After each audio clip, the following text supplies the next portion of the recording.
एक ब्राह्मण परिवार में 7 बहुएं थी। 6 बहुओं के मायके वाले बहुत अमीर थे, इसी कारण ससुराल में उनका बड़ा मान था। परंतु छोटी के मायके में कोई न था। वह घर का सारा काम काज करती थी, सबकी सेवा करती थी, पर कोई भी उससे प्यार नहीं करता था। सभी दुष्कारते थे। तीज त्योहारों पर भी कोई मायके से नहीं आता था तो वह बहुत दुखी होती थी।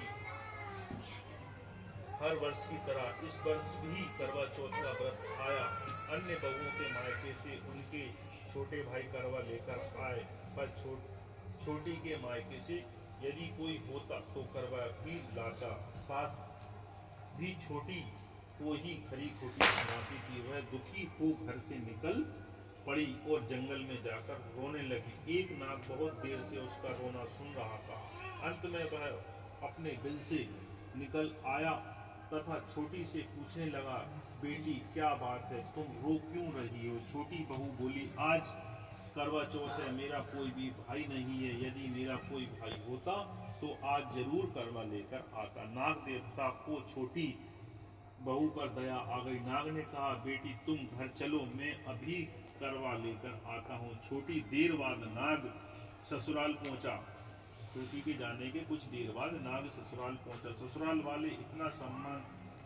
वालों का इतना सम्मान देखकर चकित हो गया। सास भी प्रसन्न हो गई। सास ने प्रसन्न मन से छोटी बहू को नाग देवता के साथ भेज दिया। नाग देवता ने छोटी बहू को अपना सारा महल दिखाया और कहा, जितने दिन चाहो आराम से रहो, मन चाहा खाओ, मन चाहा पहनो। एक बात का ध्यान रखना, सामने रखी नाद को कभी मत खोलना। छोटी बहू सारा समय महल में आराम से काटती, पर नाद के बारे में उसकी उत्सुकता सोच बढ़ती जाती। एक दिन जब घर में कोई ना था, उसने नाद को देखा तो हजारों छोटे छोटे सांपों के बच्चे इधर उधर रेंगने लगे।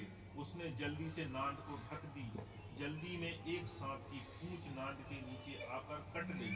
शाम को नाग के आने पर छोटी ने अपनी गलती स्वीकार कर ली। नाग ने भी क्षमा कर दिया। जब छोटी ने ससुराल जाने की इच्छा की तो उसे धान्य रत्न आदि देकर विदा किया। छोटी की ससुराल में अब उसकी बड़ी इज्जत होने लगी, क्योंकि वह बड़े बाप की हो गई।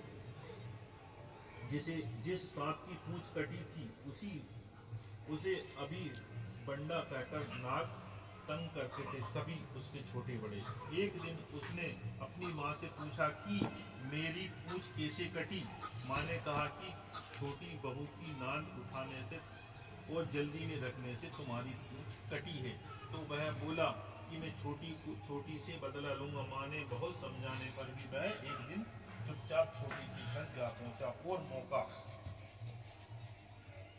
मौका पाकर उसे काटने की सोचने लगा। वह छोटी बहू और सास के किसी भी